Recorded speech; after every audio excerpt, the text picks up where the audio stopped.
won't mind the phantom. G'day, this is Expand the Phantom podcast. Our website is chroniclechamber.com and you can subscribe to our podcast via YouTube or through your favourite podcast app.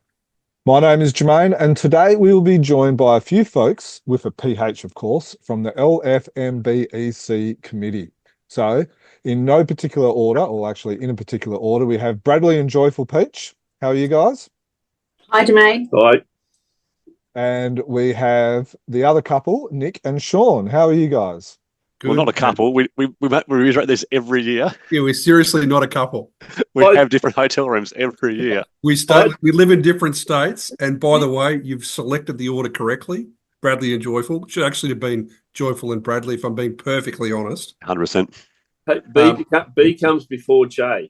Doesn't matter. We don't care. Jesus. You can say you have that argument later.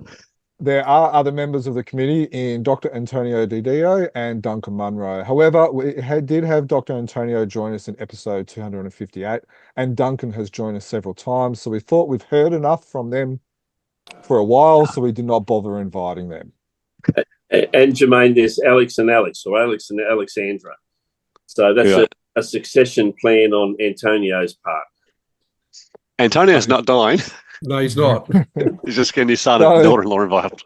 So for those who don't know about Alex and Alex, and that is not someone marrying themselves, do you just want to explain to us who they are and where they kind of fit in? Alex is Antonio's son, and Alex is his wife, so Antonio's daughter-in-law, both lovely people, and they've been helping out Antonio on the side, and we're helping us out at the dinner. And Jermaine, you did give us the abbreviation of the dinner. Would you like to take it in full? So for those people who don't know what those initials stand for? All right. So for those who have come in late, pun intended, LFMBEC does stand for Leaf Fork Memorial Benguela Explorers Club, which of course is based on the Benguela Explorers Club, which we first saw back in 1938, 39, I think it would be. And of course, it is to celebrate the fact of Leaf Fork, who sadly passed away in 1999. And that was when the first dinner happened with Antonio, who was one of the inaugural members, who of course started it off with Richard, who sadly passed away around this time 2 years ago. So our thoughts are with Richard's family as well.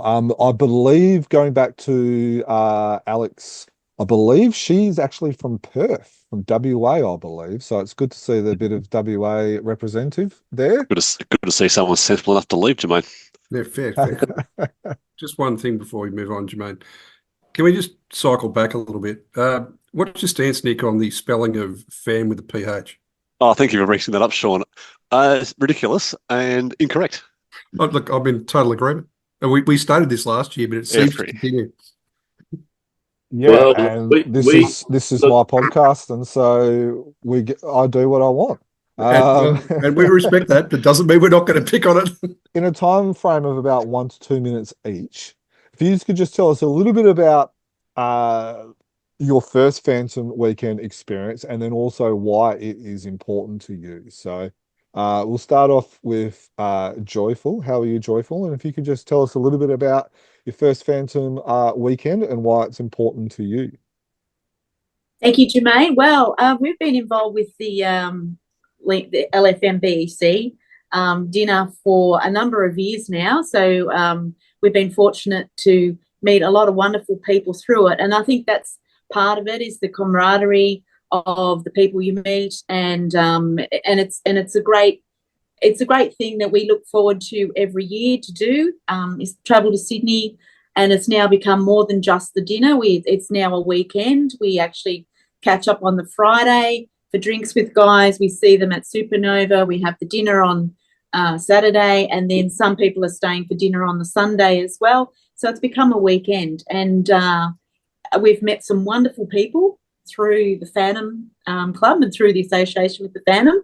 It's actually opened up overseas travel for us, something we hadn't looked at previously, but we've been over to the USA to the Friends of the Phantom luncheon and things. And So we've been very blessed to have met some wonderful people through it. And our dinner was number 13, which some of you may have heard along the traps was a very, very interesting dinner. And Richard couldn't apologise to us enough for what happened there, because we were new guys. Actually, it was Gary and Denise's Horn's first dinner as well. Yes, so we started in 13. We're now, this year is 36. So we've been to a number of dinners, and everyone's been a fantastic night. So with a PH, of course. Oh, absolutely. With a PH. Capital P. H. And Brad, is there anything that you want to add to what Joyful has said about why you enjoy the dinners? Look, no, I'm the husband. It's what Joy said. Smart man. Sean, anything you want to tell us a little bit about your experience, about the first time you came and what you enjoy about the weekends and stuff? Firstly, I'd like to congratulate you for getting Joyful as the first person to ask correct, and Bradley's clearly has moved on from that and worked it out. Look, my first trip to Sydney was the first time Frew had a booth at Supanova. So for a couple of years, I made day trips, I think, up just to have a look at the booth. Got to meet quite a lot of people from the community, which was really good, and then sort of progressed from that into spending the weekend and going to the dinner. I've been 4 or 5 times now. Missed a few through COVID. Missed a couple through illness. It's certainly a sensational weekend. It's a great group of people, a very welcoming community, and it's one of the highlights I had for the year. Absolutely. Now, last year your wife came on the weekend as well. Is she coming again this year? No, she won't be here this year. She certainly came last year, but spent the weekend away from me because she's not stupid. She had her own weekend by herself, and completely ignored the Phan, just as she does when she's here. Yeah. Nick, what about yourself? When was the first time you came to one of these dinners? Well, my first Supernova was 2018, and I went to stay in the Mercure. One of my mates from Hobart, CJ, came up as well, and he had a friend at the time who was working at Supernova, and went to Supernova every year until the famous incident a few years ago around Nazi memorabilia when he quit in protest. So I actually missed the dinner. I didn't go to dinner that year. I went out for dinner with a mate and the guy from Supernova. I actually learned some really interesting things about Supernova, but met Sean and Luke very the first time, Peter Stephen and Brad and Joyful, and then missed that dinner, which was the Sammy J dinner. So then since then I've gone up every year and not missed one. I managed to actually still get to the 2021 almost cancelled COVID dinner as well. And the same thing that, as everyone else said, it's just a great fun weekend of catching up with people, seeing Supernova, going to dinner, having a few drinks, the auction, and I have my routine every year. I go up and land, check in, go for a run around Sydney Harbour, which is amazing every year, through Botanical Gardens, the Opera House and the bridge. Then we get up in the morning and go to park run. When I say we, it's always me. I try to drag someone else along. So Sean's been a couple of times, Dan Fraser's been, and hopefully we'll have a couple more people this year. Go to Supernova, come back, then just go to dinner, and Brad's definitely not playing that one. And then it's just great fun night, and that's one of the reasons after the sudden passing of Richard a few years ago, just weeks out for the dinner, Sean and I said to Brad and Joyful, stepped into the breach, so to speak. We volunteered to help out on the night, and we've helped out ever since, and formed the community to make sure this night and weekend can keep going, because it's really important to a lot of people, and it is one of the highlights of my social year as well, just to be able to catch up with like-minded people, and people have become very good friends as well. So a lot of the things, and just you all make mention of friendships, like-minded people hanging out, and I think that's very important, especially like the Phantom's a very niche character. It's hard to find fellow collectors in your neighborhood, and when you're in a fairly niche environment, to be able to come together, which is not only good from a collecting point of view, but it's also good from a mental point of view as well. And so I think it's interesting you're talking about, it's not so much you're talking about building your collection or anything like that during the actual dinner. It's about people.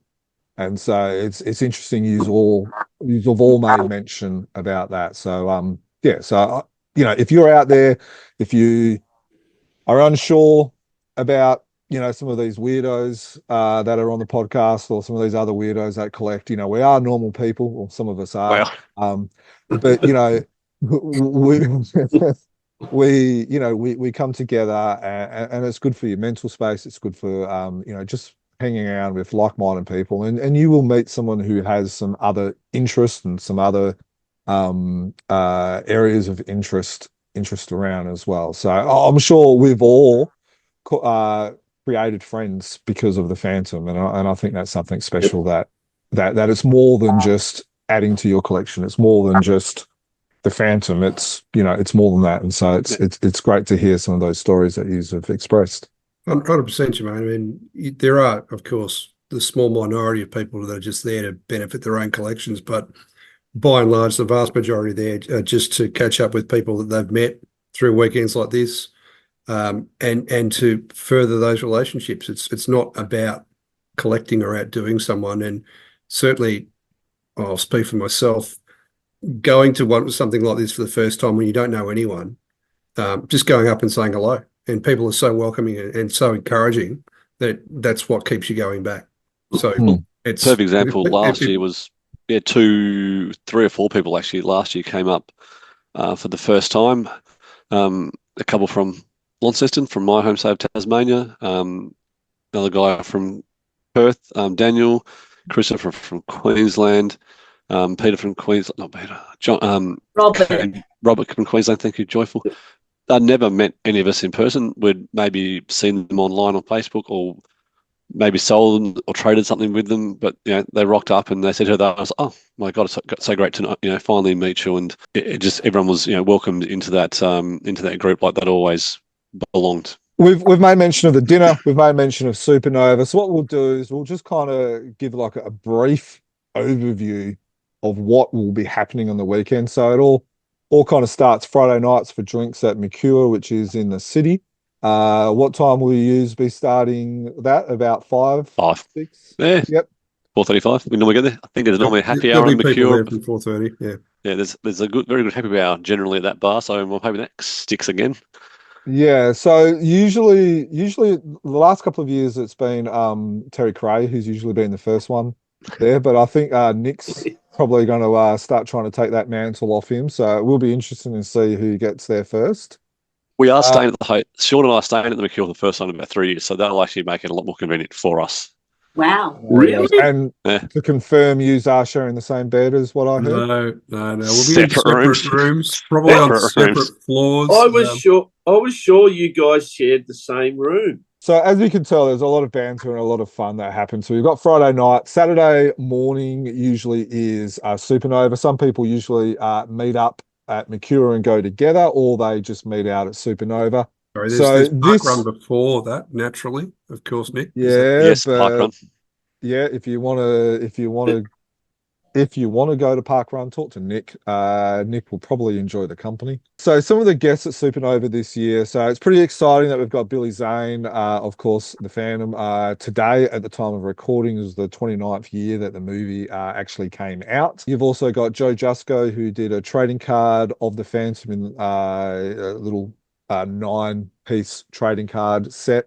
If you're on YouTube, you'll see a picture of that. And then from other local artists, you've got Lauren Marshall, you've got Jamie Johnson, Alex Tripp, and Daniel Picciotto as well. Now, I know that some of these artists will have, all of those artists, Lauren, Jamie, Alex, and Daniel have all had recent Frew covers. So they'll have their recent Frew covers, which you can buy and get signed. Some of them will have original artwork. And then some will have be available for commissions as well. So there's lots of opportunities for you to increase your collection with signatures, with prints, and also with original art as well. Frew will be having a booth. They will be celebrating the 2000th number. So number 2000. It's not their number 2000th issue for the Frew comic. They'll also be having other Frew items, which will be an alternative Frew cover, a folio set, and a Legacy Series Volume 1 and 2. Now, a lot of the fans will be hanging around the Frew booth. They will be having artists in attendance. I can confirm that the above will probably be there for, a little bit. In Lauren, Jamie, Alex, and Daniel.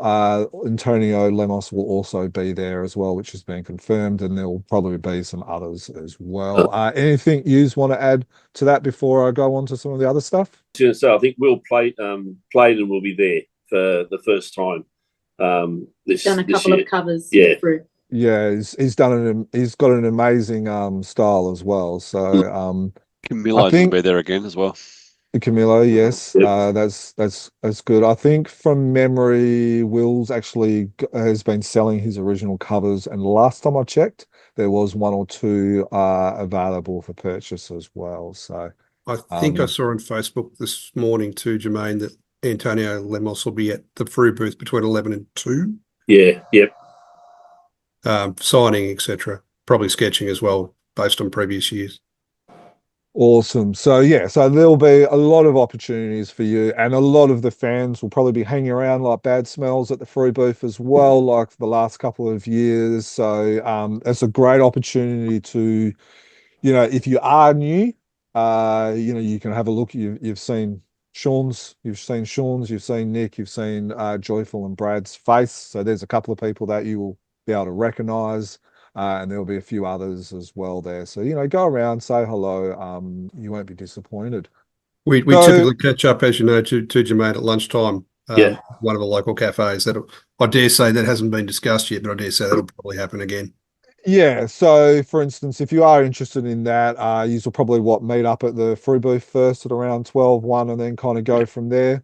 If you are attending and you don't know anyone else or something, you can contact us at chroniclechamber@gmail.com, and we can put you in touch with some of these guys as well.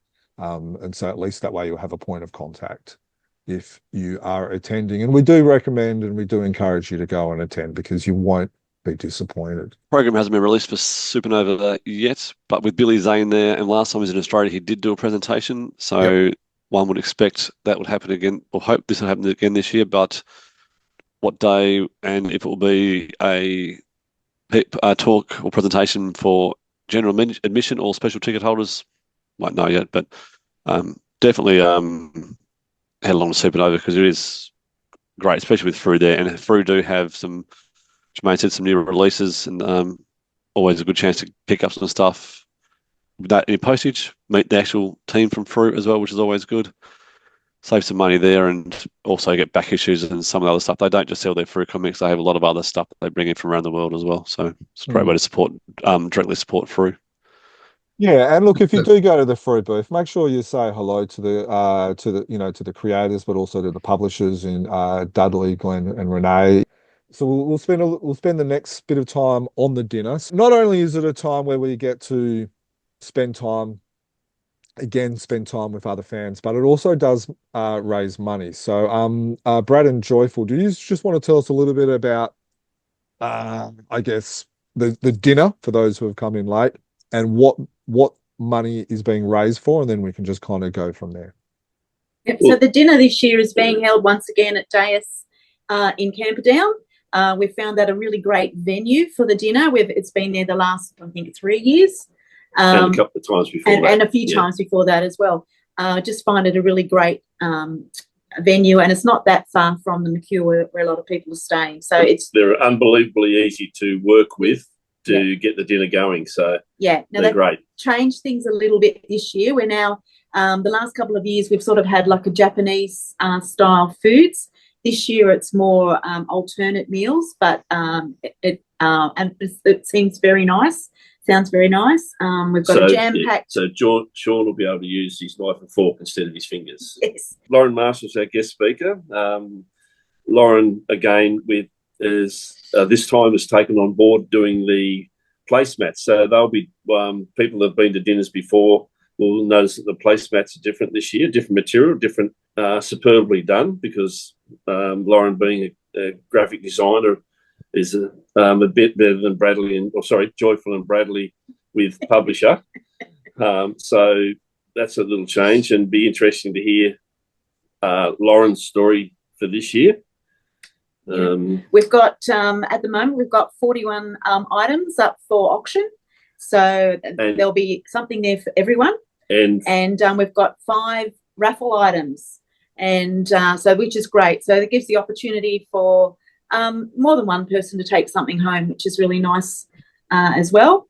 And and it's looking good. The numbers are good. I think there's 61 that have confirmed with payment. The auction catalogue this year again has just been geared up a bit. It's got we've got Mel Russo from, well, I'll say Westmead Children's Hospital, but she's Sydney Children's Hospital Foundation. I think is the foundation side of the arm of the hospital. She's got a little page there, and it's got a great little story about the book bunker. Last year we everyone at the dinner donated about a couple of 200 odd Phantom comics, and they've all ended up in the book bunker, and most of those go. So maybe next year we'll have to ask for people to bring more Phantom comics for the dinner, just so we can restock the book bunker at Westmead. I'll just cut you off there. Just explain a little bit what the book bunker is and what it does for children. Because I think this is a very important thing, and I think if you are around the place and you've got comics that are sitting around not doing anything, there's plenty of other opportunities that I think you'll be able to donate some of these comics, and you might actually make the next Phantom fan. So if you could just tell us a little bit about that. So we actually had the opportunity to go and visit the book bunker last year when we did our check presentation to Westmead. So we've actually gone and visited. The hospital's very fortunate in Scholastic support them as well, so they get lots of books. But they were very happy to receive the comics that, the extra comics that you've got in the collection that everyone has got, and they've taken them around on the trolleys. They did tell us they've taken them around on the trolleys, and a lot of the comics were very favourably received, and a lot were taken home. So it's a great way, we feel, to get the Phantom out there to the younger generations, and that's what we need to look at is getting the younger ones involved, and actually just reading some of the stories of some of our people we've met through the Phantom. They all said they started reading the Phantom when they were 8 or 9 years old. So Westmead Children's Hospital, you're looking at children that age, and so we want to get it there to the next generation. So this, I think, is a great opportunity. And as Joy said, they take them home. They're theirs to keep if they want to keep them, or they can take 10 home if they're allowed to from the book bunker. They don't have to be returned like a normal book would be to the library. And so that's why we will maybe look at next year again, or the year after, restocking the book bunker. Yeah, and look, there's plenty of other, so if you're in WA, obviously WA is a little bit far for Sydney, but there's plenty of other states and all that. If you live in one of these other states and you're like, oh, I like that idea, I would encourage you to, contact your local children's hospital or refugee, refuge places and stuff like that, because when people go into these places, sometimes a comic, sometimes a book or whatever can just be a bit of a gateway. It can be a bit of a distraction in a messy situation.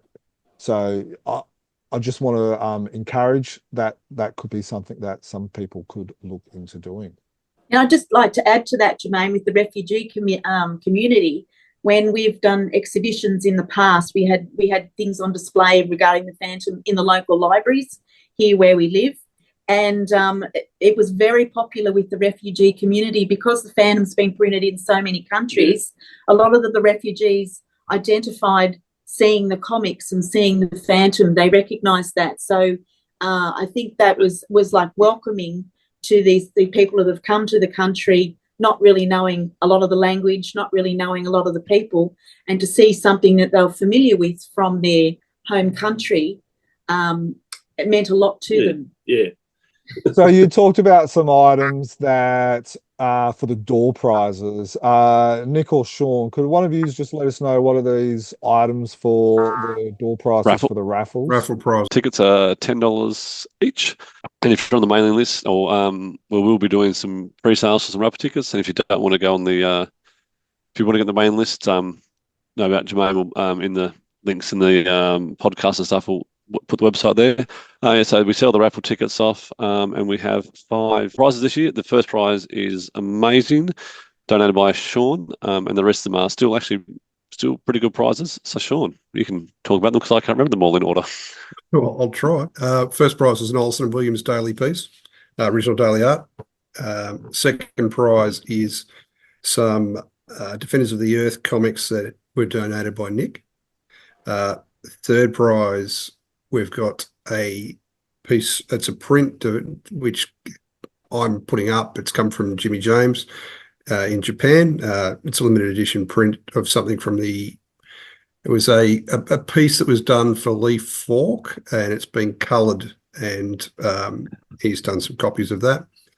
After that, we've got a Phantom apron / mitt thing that I'm donating again from Oven mitt. That's it. Sean doesn't go to the oven much, clearly. No, I didn't rate it very highly, but anyway. Fifth prize, Nick, I'm struggling a little. What was that? Or was it only 4? You've got a Phantom colouring book. There's 5 items. It just means that potentially 5 different people have a chance, if they win an auction at all, they go home with something. And realistically, what will happen is first ticket drawn will have pick of the prizes. So if the first person wants to take the Phantom apron and oven mitt home, then they can knock themselves out. I hope they enjoy it. But it's because taking into account that a lot of people there will have some of the stuff that's already been donated. So as you come up, you take what you like. The first prize has been, as Sean said, a daily piece of artwork. So those aren't familiar, like when you read the newspaper, when the Phantom was in the newspaper, that comic strip, the original artwork from one of those, from the team of Olsen Williams from the 1990s. So it's it's unique. It's one of a kind. It's one of a kind. And most of the artists these days don't draw theirs. The current strip artists, very rarely will they draw in pen and ink. They all do it digitally. So it's actually harder and harder to get hold of these artworks. So as Nick alluded to, tickets will be $10 each. We've got 200 maximum to sell. But the important thing is, as people will hear on the night, it's for the kids. It's for the kids. Yep, well said. Now, so some of the other items that you made mention there was 41, I think, so 40 plus. Now, again, these will be a mixture of silent auction and live auction on the night. And again, these are all donated by Phantom fans, by the publishers, by artists. So it's money that they are giving. So people can bid on it, and all the money again is donated and given to the Children's Hospital. Now, I don't want to go through all 41 of them. Is there a possibility of maybe just getting a couple that you can remember, maybe 5, 6 pieces that, may interest some fans? We're very fortunate to have some original artworks. So Lauren Marshall's doing an original artwork. We've got artwork from Cesar Spadari, which was courtesy of Antonio Lemos. He sourced that for us from the family. Yep. There'll be original artwork from Matt Kime. Yep. And then there's lots of different merchandise and things as well. So there's something for everyone. Pretty much. There's a good broad range this year, I must admit. So Mark Roper has donated some of his Phantom Foundry coins, which I personally love. I was only going to get 15. I won't tell you because Joy's here how many I've actually got, but they're great. Colin Cascali has donated a Bengala map where he's changed all the language into English, and that's already framed. Yeah, there's some interesting hand-painted artworks donated by Peter Stevens and Brenda Clark. I really like them because they're different. There really is something for everyone, and yeah, Yeah. Some of the artworks do go for big money. A framed Wilson McCoy Daily a couple of years ago went for 1,700 at the live auction when people get excited and want to outbid each other and a few drinks under their belts. But I think also in the back of their mind, it does go to the children's hospital. But then there's items that will go for 15, 20, $30. So there's something to suit everyone's budget, and it's always great fun to go around and outbid your friends who want to buy something, isn't it, Sean? Absolutely, and I think it's something that needs to be pointed out that there is something at a price point for everyone. It's not just who's got the most cash and who can show off. We have quite a few items that have been donated to the club from Bronwyn and Daniel Fry from Richard's estate as such, and we're listing, say, 3 of those things randomly out of the estate as well. So there's another, and they're different. They're just different things that'll come out. Each dinner will probably have 3 or 4 things from Richard's estate for a little while, actually, because he had a few things. I certainly recall last year, Bradley, that from his estate there was a Monkeys of Melbourne Toby mug that was used, that was donated.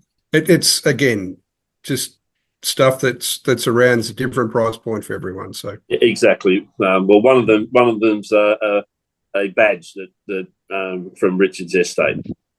So that's the lower end of the price point, if you like.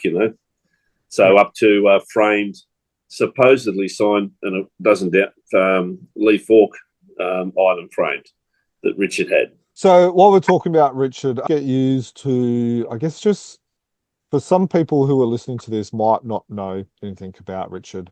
We've talked a lot about Richard tonight. Can you just tell us in 1 or 2 minutes what was special about Richard, what he did for the dinners? I just would like to, I guess, remember Richard for for a lot of the work that he did put in with these dinners. So Richard's been the person behind these dinners. Antonio will say, he always say it's Richard and Antonio Didio have put the dinners together, but Antonio will tell you he's Mr. 2% because Richard 2%. Richard does all the work and he just comes in at 2%'s quite generous. Well, I think he does a lot behind the scenes, but Richard did most of it, and now we have a committee doing the work of what Richard did all on his own. So and he was a very busy person, and of course the dinners originally started when it was Lee Falk passed away, and he was talking to Antonio and said we need to get to have together to have a drink to commiserate the passing of Lee Falk. And then by the time they got around to doing that, there was a number of people got together, found it was good, and that was the start of the dinner. So Richard's been the driver behind the dinners all the way through. He's been the organizer, he's been the stalwart of it, he's done all the hard leg work, found the venues, done all the making the night just run smoothly, which there's a lot of work. And as I said, we've now got a committee taking on doing that work eight of us that he did as one person. So we have a lot to thank Richard. If it wasn't for Richard, we certainly wouldn't have met all of you guys. We certainly wouldn't have met a lot of the people through the Phantom that we've been fortunate enough to meet. So we have a lot to thank Richard for. Yeah, and when we just intend to keep Richard's legacy going for as long as we can, and other people will take over our role, and hopefully it'll just continue for many decades to come. Because unfortunately, Westmead Children's Hospital will be there, and there'll be people reading the Phantom, and they'll want to catch up and continue this whole camaraderie thing. Because it's the dinner with Richard gave us an opportunity to see people from yourself, from WA, Jermaine, or John Cookson from way up in Rockhampton, or Ian and Jesse from New Zealand. So, but once a year, and it might be for a 10-minute conversation, but it's something we wouldn't have had. But Richard's given so many people that opportunity over since 1999, mate. Yeah, very good. So on this podcast, we are going to have a couple of other guests. So we'll hand over to them. We'll talk to them, and then we will come back. Hello, and right now we have Lauren Marshall. Hello, Lauren. How are you? I'm good. How are you? Very good, thank you. Thanks for joining us. So this podcast is going to be about the Phantom Community Weekend coming up. So you will be attending Supanova, and also you are the guest for the dinner. That's pretty I exciting. am. Yeah, so it's pretty exciting. I'm actually looking forward to it. I've only been to one, so it's good that I get to hang out again this time around. Yes. So we'll start off with the dinner. So last year was your first time you attended. Yeah. What were your thoughts of it? Feisty, full of heart, and it was just a lot of very down to earth, passionate people, which I appreciate being within that kind of group of people. It's inspiring to me as well. So it's not just like fandom stuff. It's just the people's heart in general is what I really appreciated when I went. No, that's awesome. So feisty. I'm afraid to ask what you mean by that. You know, those auctions, they can get a little bit competitive. Look, if people want a particular item that's going to get some claws out, it's definitely putting their wallets on the table, but you know, it's for a good cause. So it's all friendly and lighthearted, but it was a lot of fun to watch. I sat next to Terry last year. Okay, and yeah, that would have been an experience. Yeah, he was absolutely lovely. And it was good because he walked me through quite a bit of the stuff in the background, so it was really good. I know you've got a family connection with the Phantom, so we'll touch upon that in a second. So, as a creator who's now got 6 Phantom stories or Phantom covers behind you, yeah, as someone who's, I guess, relatively new to the community, to the universe, what was like, were you like, oh my gosh, what have I got myself into? Was it exciting? Did you enjoy learning about all this type of stuff? Like, as in doing the Phantom covers? oh, just the Phantom dinners, Phantom like, you know, like being yeah. thrown right into the hardcore fans. Look, I have always been quite behind the notion of being thrown into the deep end, and this case is just like any other. Like I said, the people in general, they're so incredibly supportive of anybody, and I think that the biggest thing here is that everybody just wants to share what the Phantom means to them, and they're always happy to have people come on board, and I think that's the best part about it. I just liked watching people. I'm a people watcher. I get a lot of it when I go to Supanova and seeing people and how passionate they are about whether it's cosplay or anything in general to do with those pop culture events. And I don't think this is any different. And the fact that it's going to kids as well, and being a family person myself, it definitely hits home a little bit there. You know, it's just a community thing. Community brings the best people together. Well said, well said. So, as we said, you are the guest of honor. You will be expected to talk in front of everyone. I apologize. Without giving away what you're going to be talking on, can you maybe give us a little snippet of what we can look forward to? Look, I like a lot of puns and jokes and making a fool out of myself. I honestly don't care whether people laugh at me or with me. So it's more about trying to create a good atmosphere and pulling on those heartstrings. So expect a bit of both, highs and lows. Well, highs and highs, but different highs, I guess. Sounds good. And of course, puns will be for PH, of course. Oh, yeah, of course, yeah. Funs? Puns. Funs and puns, funs and puns. Fun puns. Fun puns. That's very good. So no, that sounds amazing. Unfortunately, I won't be there, but yeah, hopefully someone will record it so I can watch. You'll be there in spirit, my friend. You'll be there in spirit. That's very good. Okay, so now we kind of touched upon a family. This is one of the things that I love about the Phantom is that it's not only is it a community thing, but there's also a lot of family with the PH, of course, family connection with the character. Would you be able to tell us a little bit about the connection of the Phantom in the family? So as young as I can remember, I just remember seeing, you know, splashes of purple all through the house.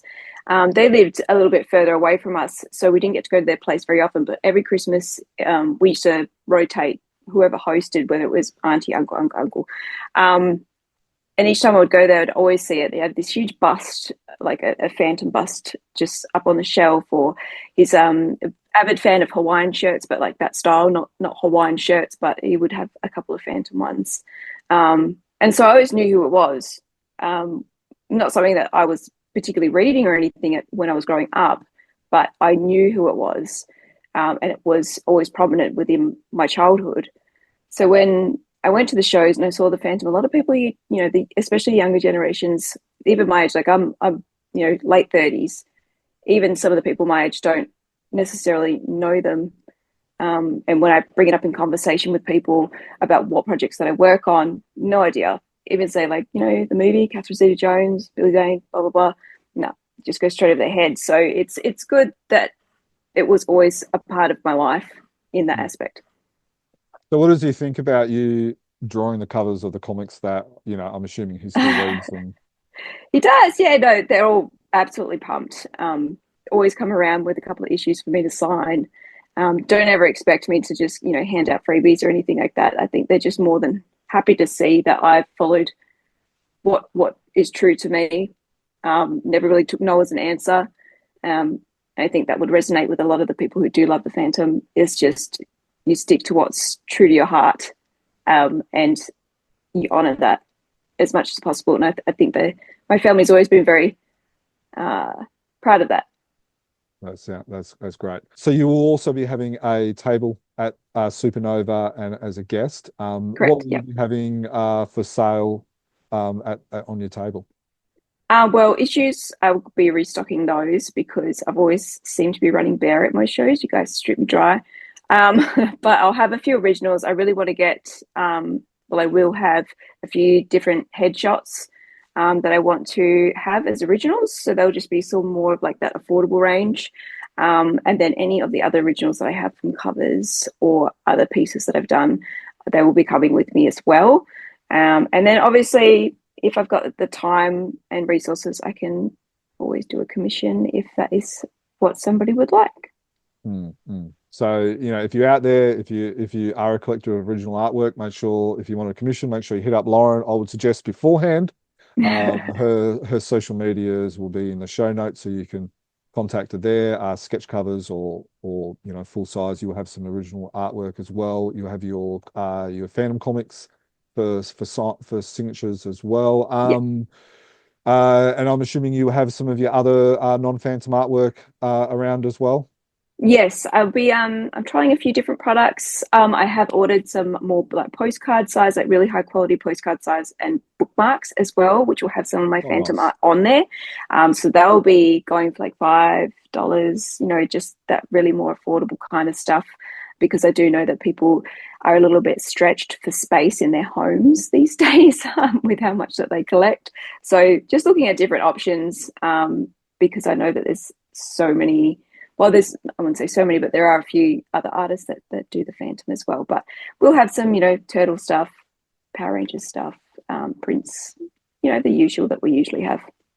No worries. That sounds amazing. Will you be donating anything to the dinner for the auction? So yeah, there is one piece that will be teased shortly. I will have it prepped, and I will be actually finishing it on the night, which will be a nice little. I don't know, something nice for people to watch and actually see a piece going from nearly done to done. So going to trial a few different techniques there. I'm still trying to decide which one I want to do. And then, if I've got anything else, I'll happily donate it. So see what happens. That sounds amazing.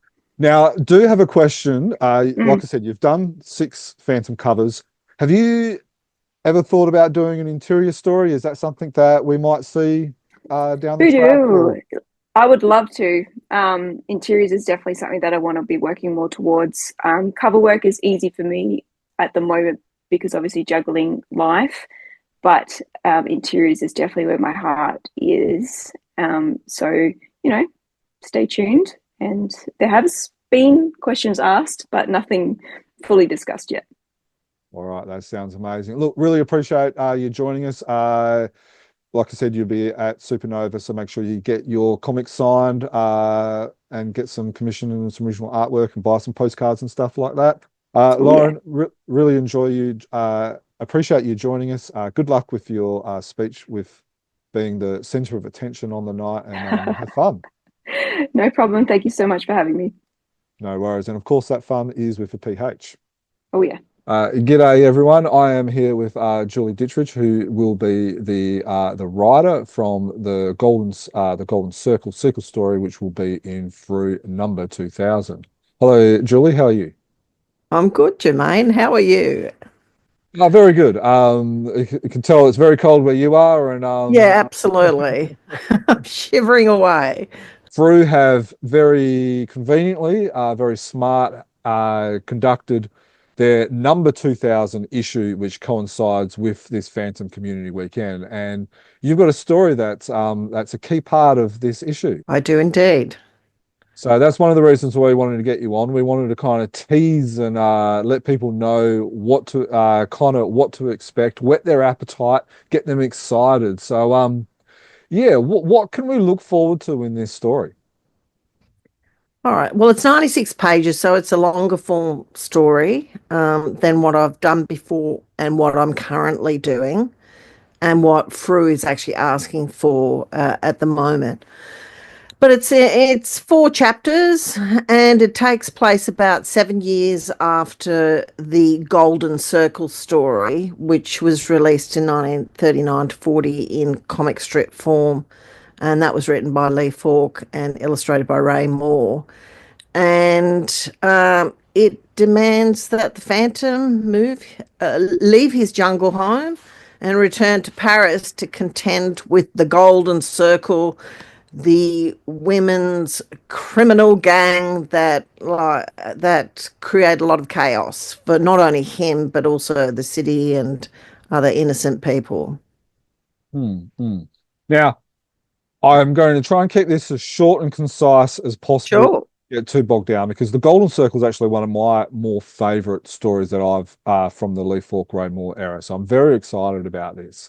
Now, you made mention that it was happening. This story is set 7 years after. So does that mean that this story is set in Paris 1940s, 1950s, or have we kind of moved the original? Part of my brief, and when I was brought on board early on with Glenn, we talked about reinventing and placing Phantom in the 21st century. And so even though technically it's 7 years later, it's really set in the current era. Yeah. Okay. But we do reference a lot from the Yep. original story. There's a lot of references there, and a lot of the characters return, those who you hate and those who you might have a little crush on. Oh, so that will be Fifi. Well, we'll see. We'll see. So I think we'll get into that a little bit more once we've read the story, because I would love to be able to pick your brain a little bit more about that, because I think it's a great conversation, and I think it will probably happen a little bit better once we've read the story and how you've managed to do that. So you also made mention that it's a longer format compared to the short format, which Frew are generally looking for. Do you prefer the longer format, or do you prefer the short, more punchier format stories? Just to clarify, the shorter, punchier ones are done in 8-page installments with a cliffhanger at the end of every 8 pages. So they're serialized and published over 3 or 4 issues of the Phantom. I really can't answer that question because it really depends on where the story takes you. If I know, I just finished another big project and I was exhausted and I didn't want to do a long form story for the Phantom. I wanted to do a shorter one. So at the moment I'm working on 24 pages of 8 pages each for my 4th one. But the Golden Circle demanded a long form story because I wanted to revisit a lot of the sites that he had previously gone to and set up intrigue for why he's there and how he's going to deal with this gang again. It's actually quite a complex story and it demanded longer pages. Yeah. Yeah, brilliant. Now you've also released a short YouTube animation version based on Wendell Cavallante's artwork. So which is brilliantly done. It's great to see some creators promoting their own work, seeing Frew don't really do that, or they're not that well at doing that. So it's great to see that. Mentioned that Nathan Ferrugil produced that. I wrote the script and chose the Wendell's artwork, but he produced it and he did a fantastic job. He's credited on the video if you do watch it. Yeah, he has done it. We'll include a link to the YouTube link in the show notes for this. So if you haven't seen it, do yourself a favor and go and have a look at it. So for those who are looking forward to this story, what can we expect? Are we going to be having lots of action, romance? Is there going to be like whet our appetite a little bit? Tick, tick, tick. Lots of action. Lots and lots and lots of action. And it depends on how you define romance. Phantom is a married man. We'll just have to wait and see. Okay. Is there anything else you can kind of like give us or tease us or something which is going to, get us a little bit excited about this? Well, one of the things I like to do when I'm writing these stories is actually just embed a couple of little clues about, or just little triggers or nuggets about where future stories could spin off. So there's in the ending of this, there's definitely a potential future story, two potential future stories. The Princess Sin had, when I did that one, there were another 6 or 7 potential stories that could have come from that one. So look for that. Also, when you're reading it, don't just read the text, really look at the artwork. There's a lot of beautiful, beautiful visuals embedded like behind, not only in the front of the scene, but like in the small parts of the scene that Wendell did. So there's quite a rich tapestry of imagery, especially in the jungle scenes as well. If you look, you'll find really interesting little nuggets in there. All right, you make mention of Wendell's artwork. Now, I'm lucky enough to own a couple of pieces of original artwork that he has. He's a very talented artist. Tell us a little bit about Wendell from your point of view. Did he meet your expectations? Did he blow your expectations away with the artwork? Well, I would like to keep working with Wendell for a very long time, not only on the Phantom, but other projects as well. So he's just finished the third one that we worked on between us. My favourite part of the whole comics process is when I see the art for the first time. And Wendell constantly amazes me. And in this particular instance, when he sent in the inked pages, because the story was supposed to be published in black and white, but then Frew decided that they were going to bring it out, not as a trade paperback with the other story in black and white, but as part of this edition. And so then they added, Ivan Peterson did all the colouring for that. But the inking is just gorgeous. And I am so lucky that Glenn matched me, is that the right word, with Wendell on these projects, because he just gets it. He interprets the script really well. There's, there's a back and forth, and it's very rare that I say, hey, maybe you might need to look at this or look at this. He just absolutely slam dunks it. So I absolutely love working with Wendell. I've never met him. It's only messenger and email. Yeah. No, I think you've must be sharing my screen and looking at my script, because the color was going to be the next thing that I raised. How good does the color look? Are you happy with the color? Yeah, the color looks good. What I like is the contrast in some of the scenes, like there's some scenes set in some buildings in Paris. I don't want to mention what kind of buildings they are, right? But it's a lot, the setting is a lot more, say, maybe noir style. Yep. And Ivan interpreted that really well. And there were some beautiful silhouettes in some of the latter scenes as well. And with a little bit of purple overriding it, so yeah, Ivan did a great job on the colouring. Yeah. Awesome. Yeah, no, look, very excited to hear that. But so along with the story, you're also coming to the Lee Falk Memorial Benguela Explorers Club dinner for the first time. Yes, indeed. My very first one. I'm very excited. So what do you know about this dinner and what are you looking forward to it? Well, I know quite a bit, but I've just, for some circumstances, never made it there. But this year it's definitely happening, and I've already looked it up online exactly where it is, and I saw a photo of it on Chronicle Chamber of all these people sitting in rows at I think last year's at the cafe. I know about the fundraising aspect of it all. I know that there's usually an extraordinary presentation done to, I think it's usually Westmead Children's Hospital, which is really exciting. I know that there's an auction, and I know that there's lots of excitement and a lot of happy people meeting each other and reconnecting and sharing their love for the Phantom. So you've been around for a little while in the fandom community. What are your thoughts of the fans and of the fandom community? Anything that's maybe a little bit different to some other communities that you've been a part of or been around the edges of?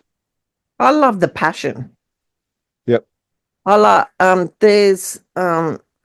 think everyone treats each other with great respect and reverence. And even though it is a more masculine or got a lot more masculine energy about it, everyone's really friendly. We all have great chats at some of the conventions I've been to. We end up having great chats together. Everyone's really friendly. And I just can't fault it. It's not like I'm looking for fault or anything, but I've never had a bad experience. Oh, that's good. The dinner you won't have a bad experience at either. So look, I hope you really enjoy the dinner. I hope you enjoy the food, the camaraderie. Thank you for putting a more of a feminine slant towards the community as well. It definitely needs that. One thing I do want to ask you before we do go is, in an earlier talk, you mentioned some of your research techniques on movement and stuff like that. Briefly, could you tell us a little bit about that? Yeah, when I'm planning action scenes, because I do like to get 3 action scenes per 24 pages of story. I know I have a very good idea of what I want, but unlike Paul Mason, who is a very experienced martial artist, I can't necessarily break it down in the way he might do it. I did make it halfway through a karate course when I was about 19. I got to purple belt, but I still don't have those skills. So often I'll reference like a movie, or, I want this kind of effect or these kinds of stunts. For example, the one I'm writing now is like Ninja Warrior meets the Phantom kind of thing. And then I usually I have at least one stunt person that I consult with, and I say to him, hey, this is the effect I want to have. Can you identify some moves or something that will be interesting, or something that will take us in a new direction, or reinvent the classic scene. But what he does also this is really fascinating. He explains the psychology of action scenes and fighting as well. So things that I haven't even considered before. There's a smallish action scene in there, but he, in the first issue, and he said, well, you have to look at the psychology of the situation. You have to look at the setting, how many people there are, what does the Phantom want to achieve here, and then we kind of block it, and then he'll break down the moves specifically as well. So that's how I usually work on some of the action scenes. Yeah. Yeah, no, it's very interesting. I look forward to maybe when we chat more about the story is digging a little bit more deeper with the stories and kind of going into a little bit more detail on that. Look, really appreciate your time today. I hope fans, enjoy the little tease, the little review of what is to come. And for those who are going to the weekend, I hope you have fun and enjoy. If not, there's always next time. Thanks, Julie. All right. Thanks, Jermaine. Talk to you again. Bye. All right, thank you, everyone, and thank you for those people who were able to join us. Joyful, Brad, anything you want to quickly say before we wrap up? No, thanks for the opportunity to let everyone know about the dinner. We're really looking forward to another fantastic night, which, as we said, it's always a great night. Looking forward to catching up with the people that are coming.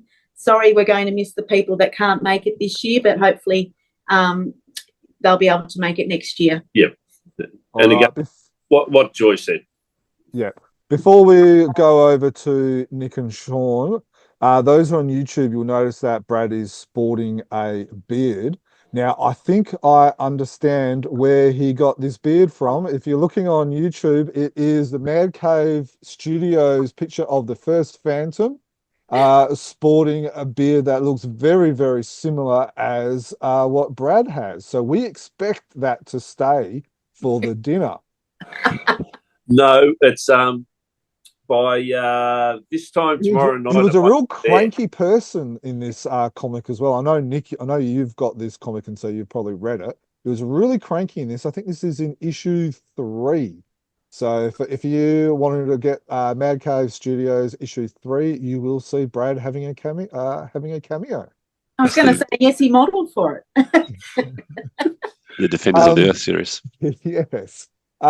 Nick, anything you want to say final before we wrap up?